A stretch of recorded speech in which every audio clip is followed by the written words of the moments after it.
Hi, and welcome to Teaching Your Child's First Course, Those Who Can Teach Their Children.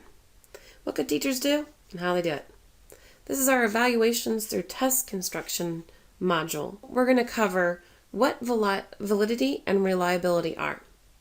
We're going to go over test construction guidelines for true-false tests, matching, completion and short answer test, multiple choice, and essay development. At some point, you may need a test, or perhaps you have one in your curriculum and you want to see if it's reliable or a valid test. We at Teaching Your Child are not fond of test item constructions. We prefer to see our evaluations through our questioning techniques and our portfolios. However, we'd be remiss to not teach you how to construct tests or to understand what makes them valid or reliable. So how do you make a test? First, we've got to go over, is it valid or is it reliable? Or is it both? Validity. A valid test is when the assessment of information is appropriate for making a decision about your students or your classroom climate. This is the important characteristics of it. Some key aspects are, to what extent is the assessment information helpful to make me, the teacher, a decision? Validity is going to refer to the decisions that are made from that assessment and its approach itself. Validity is a matter of degree. It is not an all or nothing thing. Think of it in forms of highly valid, moderately valid, or completely invalid. Of course, this validity is determined by me, the teacher. What's reliability? Well, reliability is when an assessment will yield the same or nearly the same information upon retesting.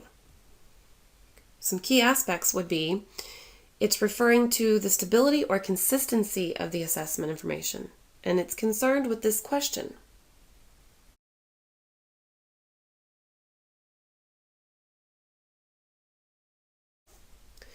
Reliability is concerned only with its own consistency, stability, or typicality. Reliability does not exist on an all or nothing basis as well, but in varying degrees. Highly reliable, moderately reliable, or not reliable at all. Reliability is a necessary but insufficient condition for validity. So let's teach you how to construct tests. Let's look at some guidelines for a true-false test. This is a true-false test construction will only use statements that are either completely true or completely false. No ambiguity here. Avoid trivial content or meaningless details that serve to only trick students. We've gone over this in our questioning module and what makes a good question or a bad question. But here for this trivial content serving to trick a student, one of the example questions I like to use is, if a ball and a bat cost $1.10 together, the bat was $1 more than the ball. How much was the ball? That question isn't really designed to see if I can truly evaluate the child's mathematical skills. It's more to serve to see if they can suss out the trick. Exercise care when using specific determiners such as all, always, never, every, none, only. They only tend to serve as clues when used without qualifiers. Make sure you include only one concept in each item. And avoid the use of negatives, especially double negatives. Avoid indefinite or ambiguous terms that are open to interpretation when you're talking about a true-false test. Now, when we're evaluating through questions, go for it. You want that debate. But here with a true-false test, you don't. You want to avoid things that are open like a few or several or seldom or frequently or to a good extent. Avoid length clues. True statements tend toward greater length when qualifiers are added to achieve the complete truth. Avoid pattern cues like true, false, true. Or false, false, true, true, false, false, true, false.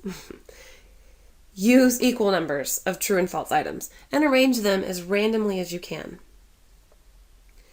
Do not take statements directly from the textbook or class notes. Why is that? Well, if we take statements directly, then we are only evaluating whether they can regurgitate information back to us. Not the reason why we teach, and not in a very effective form of evaluation. So we have designed a test for you guys to take that has a bunch of true-false questions, and with the guidelines we've just gone over, see which ones are good and which ones are bad, and how you could make them better.